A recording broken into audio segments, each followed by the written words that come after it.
Ads లేకుండా latest episodes చూడండి. సీతారత్నం గారు మోస్తున్న నిందని నింద అని అర్థం చేసుకోవాలి. విరాజ్ చైత్రలు ఆ విషయాన్ని చెప్పడానికి ఎంత ప్రయత్నించినా అమ్మ వినలేదు, వినదు కూడా. కానీ మనం అమ్మకి అర్థమయ్యేలా చేయాలి. మనమేం చేయగలం? ఇందాక మీరే విన్నారు కదా. విన్నది చూసింది ఏదీ నిజం కాదు, జరిగిందే తెలియాలి. విఠలరావు అనేవాడు సీతారత్నం గారి జీవితం మీద వేసిన మచ్చని అమ్మ నిజమని అనుకుంటుంది. ఆ కారణాన్ని పట్టుకునే విరాజ్ చైత్రలు కలవకూడదని అమ్మ పంతం పట్టి కూర్చుంది. ఆ మచ్చ నిజం కాదు, నింద అని తనకు అర్థమైతేనే ఈ సమస్యకు పరిష్కారం దొరుకుతుంది. పాపం విరాజ్ దీనికోసం వాడి జీవితాన్నే పణంగా పెట్టబోతున్నాడు. ఆనంద్ గారు, అవును, విరాజ్కి ఈ ఆస్తిలో ఉన్న హక్కుని, కంపెనీలో తన వాటాని కూడా ఆ విఠల్ గాడు చెప్పే నిజం కోసం వదులుకోవడానికి సిద్ధపడ్డాడు. విరాజ్ తన జీవితంలో చైత్ర కన్నా ఏది విలువైంది కాదని వాడి హక్కుగా ఉన్న ప్రతి రూపాయిని ఆ విఠల్ గాడి పేరు మీద రాసివ్వడానికి సిద్ధపడ్డాడు. ఇదంతా జరగకుండా ఆపాలంటే ఒక్కటే మార్గం, అమ్మ జరిగిన వాస్తవాన్ని అర్థం చేసుకోవడం. తనకి అర్థమయ్యేలా మనమే చేయాలి.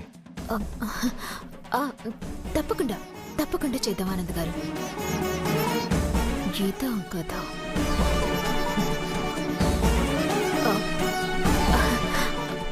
జ్యూస్ తాగండి.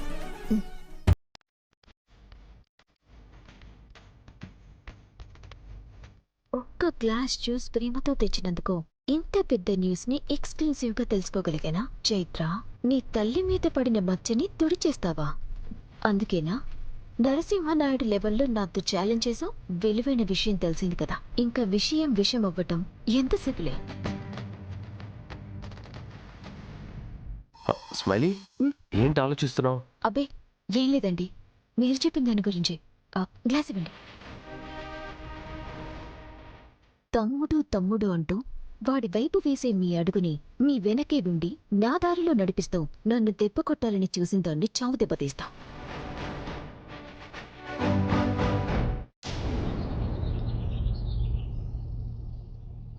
ఏంటమ్మా నువ్వు అనేది? ఇంత జరిగిందా? అందుకేనా మన చిన్నోడు మొన్న ఆఫీస్కి వెళ్తాననే మాటలు మాట్లాడాడు? అవును బామ్మగారు, అత్తయ్య గారు, ఇలాంటిదేదో జరుగుతుందని నాకు అనిపిస్తూనే ఉంది.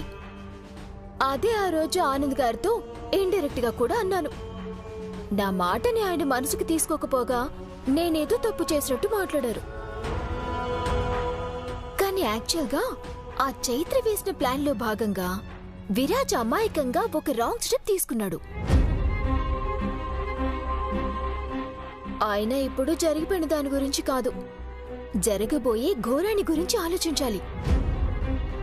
ఆ చైత్ర ఈ ఇంట్లో ఎలాగైనా సెటిల్ అయిపోవాలని, తన మాటని నెగ్గించుకోవాలన్న పంతంతోటి పాపం విరాజ్ని తన సర్వస్వం కోల్పోయేలా చేస్తుంది. అలా జరగకూడదు, అలా జరగడానికి వీల్లేదు. అలా జరగకూడదు అంటే ఆ చైత్ర సంక్రాంతి పోటీల్లో గెలవకూడదు. ఒకవేళ గెలిచింది అంటే సర్వనాశనం. ఆడదాని వల్ల రాజ్యాలే పోయాయి అంటారు. ఆ మాట నా చిన్న మనవడు అన్నీ పోగొట్టుకొని నిజం చేస్తాడా ఏంటి? మన కర్మ కాకపోతే. నేను బతికుండగా ఈ ఇంటికి నా బిడ్డకి ఆ పరిస్థితి రానివ్వనత్తయ్యా. కానీ అత్తయ్య, తను అదే టార్గెట్ పెట్టుకుంది. ఈ సంక్రాంతి పోటీల్లో ఏదో ఒక ఎత్తు వేసి ఎలాగైనా సరే తను గెలిచే తీరుతుంది. అలాంటి విద్యలు దాని దగ్గర చాలానే ఉన్నాయి అత్తయ్య గారు. పోటీల్లో పాల్గొంటే గెలవడానికి ఏదో ఒకటి చేస్తుంది, కానీ దాన్ని అసలు పాల్గొనకుండా చేస్తే సరిపోతుంది. అత్తయ్య, అవును, అది ఈ సంక్రాంతి పోటీల్లో ఎలా పాల్గొంటుందో నేను చూస్తాను.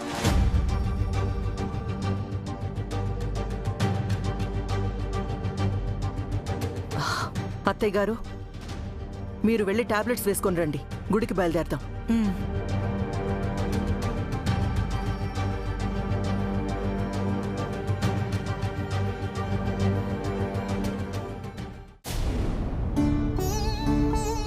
అమ్మా ఇదిగోండి పాలు. ఏంటి లక్ష్మి ఇది? ఎప్పుడు లేంది కొత్తగా ఏంటిది? ఎవరు పంపించారు? అమ్మగారు పూజ చేసి పంపించారమ్మా. ఈ పాలని అందరికీ ప్రసాదంగా ఇవ్వమన్నారు. అత్తయ్య గారు నాకు ఇవ్వమని చెప్పారా? అవునమ్మా, మీరు తాగి గ్లాస్ ఇస్తే నేను తీసుకుని వెళ్తాను.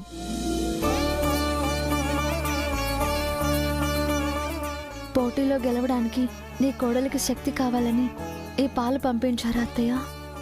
మీ ఉద్దేశం ఎలాంటిదైనా మీరు మెచ్చిన కోడలిగా నేను ఇంట్లో అడుగు పెట్టి తీరుతాను.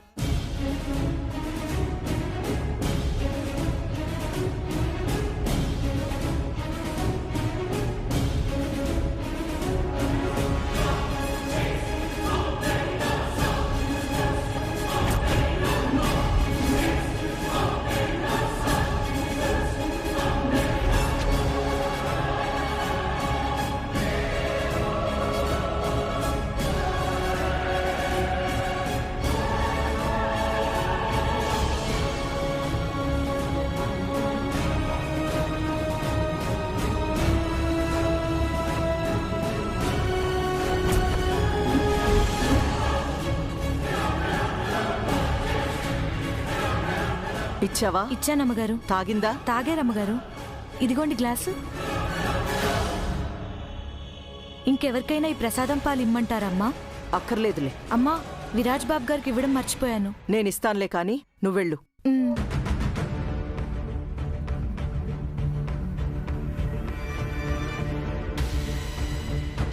చైత్ర, పాలు తాగావు కదా, ఇక హాయిగా నిద్రపో.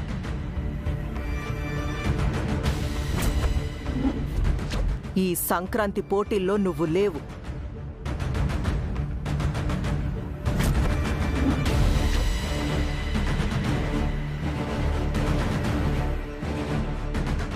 మాత్రలు కలిపింది చైత్రకిచ్చిన పాలల్లో కాదత్తయ్య గారు, మీరు విరాజ్కివ్వబోయే పాలల్లో.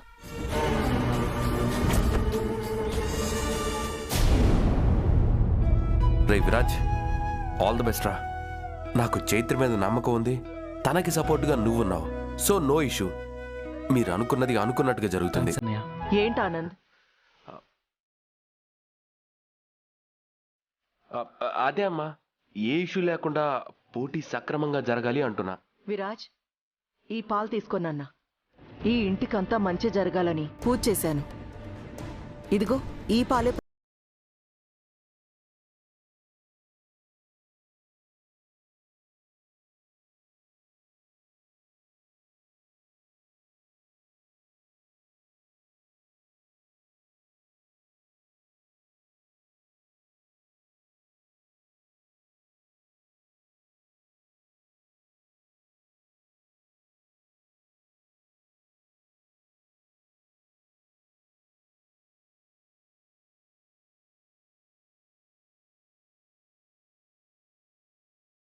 తినిమని ఆ దేవుణ్ణి కోరుకుందాం. రే విరాజ్, నేను కాస్త ముందే బయలుదేరుతున్నాను. మీరంతా వచ్చేయండి, సరేనా? అలాగే అన్నయ్య.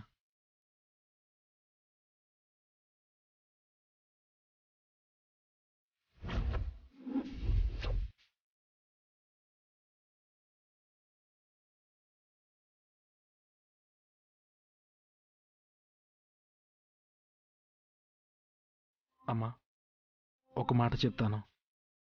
నువ్వు కోరుకున్న పరువు గల మనిషి ఇంటికి కోడలుగా ఉంటుందమ్మా. అన్నీ నీకు తొందరలోనే అర్థమవుతాయి. నువ్వేం చేస్తున్నావో అది నీకు అర్థమైతే నాకదే చాలు నాన్నా. నువ్వు బాగుండడమే నాకు కావాలి. అది తెలుసుకో ముందు. ఆ పరువు తక్కువ మనిషి కోసం నీ సర్వస్వాన్ని ఎవరికో దారదత్తం చేయాలనుకుంటున్నావు. అది జరగకూడదనేరా ఆ భగవంతుణ్ణి నేను కోరుకునేది.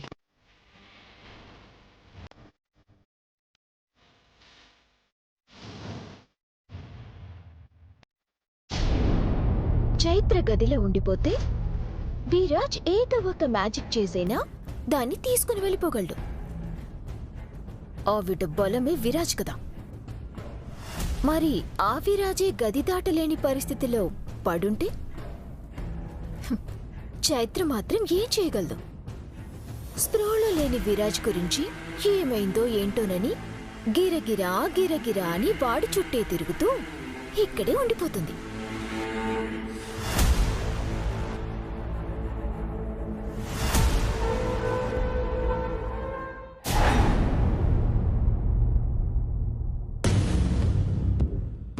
ఏంటి చైత్ర, సంక్రాంతి పోటీల్లో గెలిచేసి ఏదో చేసేద్దామని డ్రీమ్ ప్రాజెక్ట్ ని బాగానే డిజైన్ చేసుకున్నట్టున్నావు. చూస్తావుగా స్మైలీ. అయినా బెస్ట్ కపుల్ ప్రోగ్రాంలో నువ్వే చూసావు కదా, నెక్స్ట్ ఇప్పుడు ఎలా ఉండబోతుందో ఊహించుకో. అబ్బో, భారీ ఎక్స్పెక్టేషన్స్ పెట్టుకోమంటావైతే. తక్కువేం పెట్టుకోవద్దు అని చెప్తున్నాను. అంతేకాదు, అత్తయ్య గారు చెప్పారే కోడలిగా హారతిచ్చి ఇంట్లోకి ఆహ్వానిస్తాను అని, ఆ మాటల్ని కూడా నిజం చేస్తాను.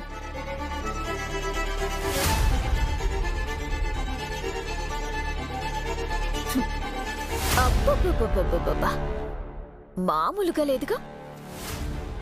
సంక్రాంతి పండగంతా నీ కాన్ఫిడెన్స్ లోనే కనబడుతుంది చైత్ర. అయినా పందెంలో పాల్గొనే కోడిలాగా నువ్వు ఓ తెగరెచ్చిపోతున్నావు కానీ ఇక్కడ నువ్వు పందెం కోడివి కాదమ్మా, చికెన్ షాప్లో కోడివి. నీ బతుకు కోతకు తప్ప రేపటి కూతకు అవకాశమే లేదు. కావాలంటే రాసిపెట్టుకో.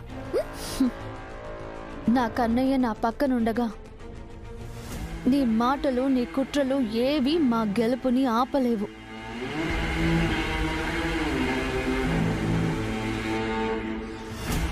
చూద్దాం చైత్ర, అన్నిసార్లు గెలిపేనా అప్పుడప్పుడు ఊహించని మలుపులు కూడా ఉంటాయి. All the best.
నువ్వు ఇంకా రావేంటి కన్నయ్య?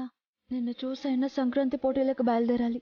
నీతో కలిసి వెళ్ళే అవకాశం ఎలాగో లేదు. నా కోసం నువ్వు ఉన్నావన్న ఆశ తప్ప ఈ గుండెకి మరో ధైర్యం కూడా ఏదీ లేదు. త్వరగా రా కన్నయ్య, టైం అవుతుంది.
కన్నయ్య కన్నయ్య కన్నయ్య ఏమైంది నీకు? కన్నయ్య కన్నయ్య కన్నయ్య కన్నయ్య ఏమైంది? కన్నయ్య కన్నయ్య రక్తం ఏంటి కన్నయ్య? ఏమైంది నీకు? కన్నయ్య అయ్యో ఏమైంది? రక్తం వస్తోందేంటి? ఏమైంది కన్నయ్య? చైత్ర, నన్ను నీ నుంచి దూరం చేయడం నేను బ్రతికుండగా జరగదని చావైన చైత్ర నుంచి విరాజ్ని దూరం చేయగలదేమో అని ఇలా చేసుంటారు. అయ్యో అయ్యో నీ బతుకు కోతకు తప్ప రేపటి కూతకు అవకాశమే లేదు. ఎంత పని చేసిందా రాక్షసి! ఆ దుర్మార్గురాలి మాటలు నేను పట్టించుకోలేదే. అయ్యో నువ్వు రాలేవు, వచ్చిన గెలవలేవు అంటే ఏదో కడుపు మంటతో అన్నదనుకున్నాను.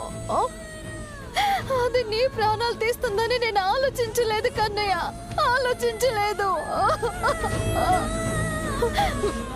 లేదు, నీకేం కాదు కన్నయ్య, నీకేం కాదు, నీకేం కానివ్వను. హాస్పిటల్కి వెళ్ళాలి, హాస్పిటల్కి వెళ్దాం, హాస్పిటల్కి వెళ్ళాలి, హాస్పిటల్కి తీసుకెళ్తాను కన్నయ్య.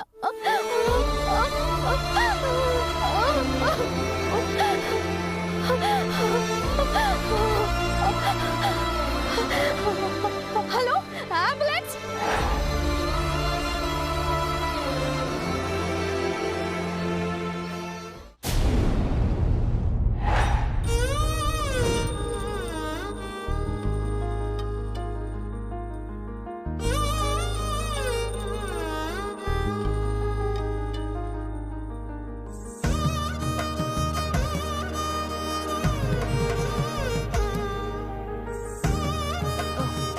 సార్, అక్క రాక్ స్టార్ వస్తారు కదా? వస్తారు మహి.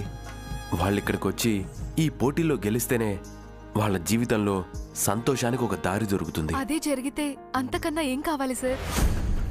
కానీ ఆ విఠలరావు అనేవాడు నాగవల్లి కన్నా రెండింతలు నక్క తెలివితేటలున్నవాడని అర్థమవుతుంది కదా ఆనంద్ గారు. వాడి తెలివి కన్నా నాకు నా తమ్ముడి మీద ఉన్న నమ్మకం రెట్టింపు మహి.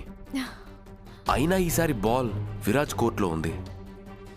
ఆ విఠల్ గాడు అనుకునేది ఒకటి, ఇక్కడ జరగబోయేది మరొకటి. ఇది వాడి ఊహ కందనాట.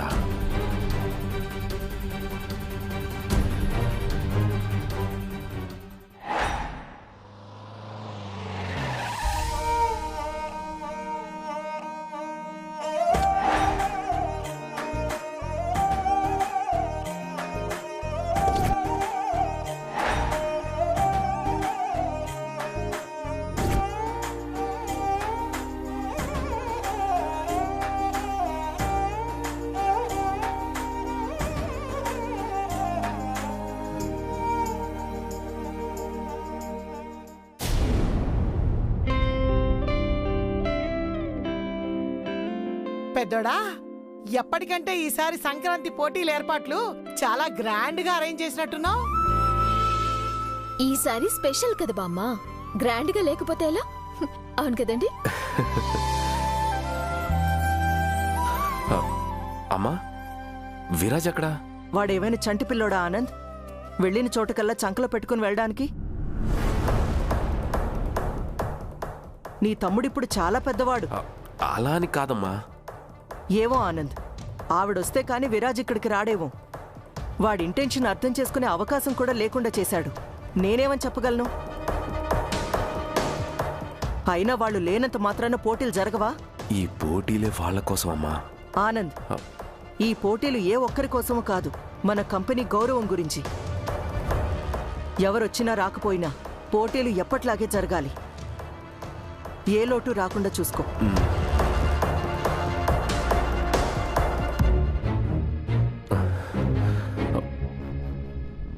మహి, నువ్వేం కంగారు పడకు, వాళ్ళు తప్పకుండా వస్తారు.